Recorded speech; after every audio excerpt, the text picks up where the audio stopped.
আমাদের বাসা ভাড়া কত জানেন? 4,500 টাকা। 4,500 টাকা বাসা ভাড়ায় কী কী আছে এই প্রসেসটা আজকে আপনাদেরকে দেখাবো। শুরু করা যাক। এই হচ্ছে আমাদের রুম। এখানে একটা ওয়ার্ড্রোব বসানো আছে, আর এখানে ছোট একটি খাট আছে, আর এখানে ভাত ফাতিল রাখার জন্য এই ডুলিটি ব্যবহার করা হয়েছে।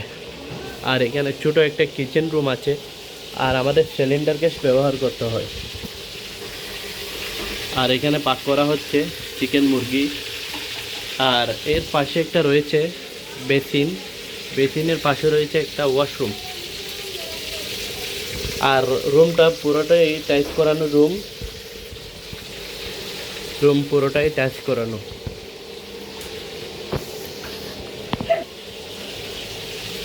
ভিউয়ার্স, এই আমাদের নতুন চ্যানেল, এটা সবাই সাবস্ক্রাইব করে দিবেন এবং সবাই লাইক কমেন্ট শেয়ার করে পাশে থাকবেন।